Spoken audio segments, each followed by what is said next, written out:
Olá, tudo bem? Espero que vocês estejam bem na casa de vocês. Vamos dar seguimento, galera, nessas nossas aulas online, nas quais eu tenho tentado produzir um material bacaninha para vocês. Se vocês se recordam daquilo que a gente falou em sala de aula, que está no capítulo 2, sobre a República Oligárquica, não é? Que é aquela segunda fase da República, onde os militares não estão mais à frente do governo. Os militares agora, eles pertencem a uma retaguarda e quem conduz o Brasil é uma elite civil aí formada por cafeicultores, pessoas endinheiradas, não é? Nós vimos também sobre a figura do coronel. O que é o coronel? É aquele cara que vive em uma região do interior do país e que ele comanda, ele é a força política, a força administrativa, a força, vamos colocar entre aspas, militar daquela determinada região. O nosso objetivo de estudo hoje se localiza no capítulo 3 do livro, que agora nós vamos avançar com a matéria, né? Então nós vamos ver que a República foi marcada no Brasil por revoltas também, tanto no âmbito federal, como nós vimos aí nas eleições do primeiro presidente, quando Floriano Peixoto também, ele de maneira ilegal, ele assume o governo do poder, se vocês se recordarem. Se não, dá uma lidazinha aí no capítulo 2 que vocês vão se lembrar desses detalhes. Aqui nós vamos ver as principais revoltas do período da República, tá? Nós vamos ver neste começo o movimento messiânico no Brasil. A palavra messiânico vem de Messias, enviado por Deus. Por quê? Porque nós vamos falar agora da Guerra de Canudos. A Guerra de Canudos tinha como um líder uma figura religiosa, uma figura que pregava o evangelho e também fazia as pregações contra o governo, tá? Daí o nome movimento messiânico. O líder desse movimento é um cara chamado Antônio Vicente Mendes Maciel, o Antônio Conselheiro. Gravem esse nome, Antônio Conselheiro. Esse movimento acontece no sertão do Nordeste e ele andava de lá para cá, na Caatinga, naqueles desertos lá, naquela sequidão toda, fazendo pregações políticas e religiosas que atraíam um crescente número de pessoas.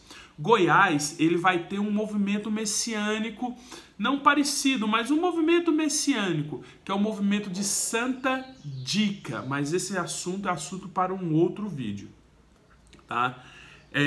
Em 1893, aos 65 anos, Antônio Conselheiro chega a uma fazenda abandonada nas margens, nas beiras aí do rio Vaza Barris, no interior baiano, no interior da Bahia, e nesse lugar ele começa a formação de um povoado, de uma pequena cidade chamada de Belo Monte, que depois o nome muda para Canudos. As suas ações, o jeito das pregações e o jeito de ser de Antônio Conselheiro despertava a admiração de várias pessoas pobres, simples e humildes. Um dos lemas de Antônio Conselheiro é que a terra não tem dono, a terra é de todos. Então a terra não tem dono, a terra é de todos. Esse era um dos lemas de Antônio Conselheiro, um dos lemas de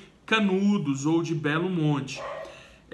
Canudos, ele tinha uma vida diferente do restante das cidades do país, porque exclusivamente naquele lugar viviam vaqueiros, as pessoas que lidavam com gado, para quem não sabe o que é vaqueiro, né?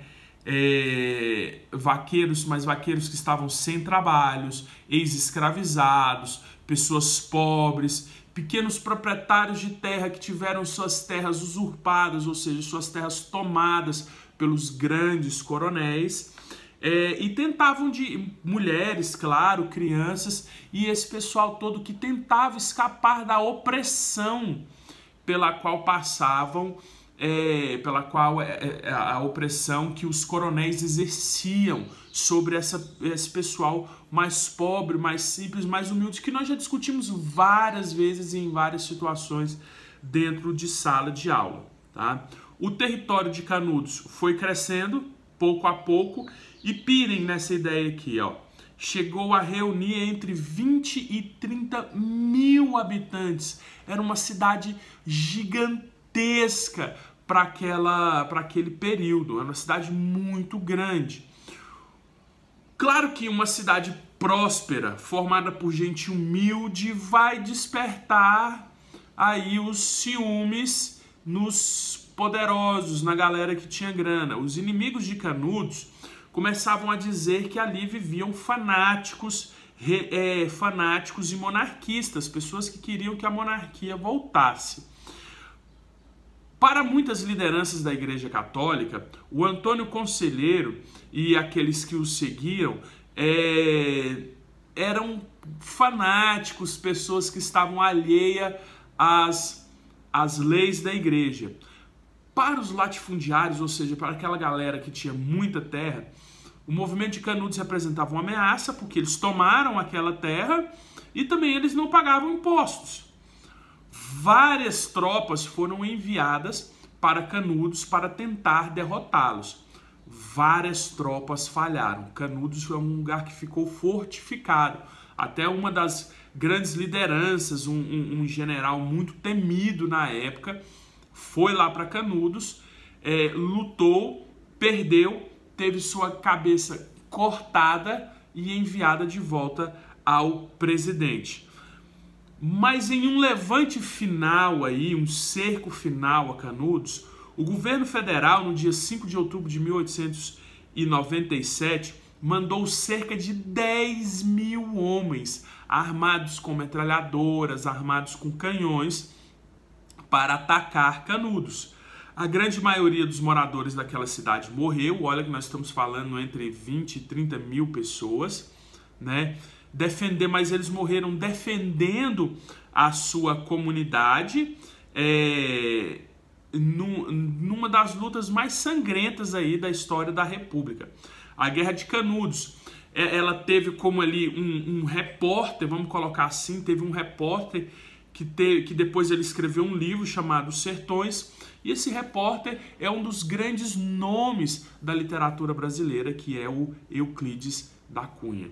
No próximo vídeo a gente vai falar um pouquinho sobre Santa Dica e sobre a Guerra do Contestado, tá bom? Espero que vocês tenham aprendido um pouquinho. Fiquem em paz, vida longa e próspera. Até o próximo vídeo.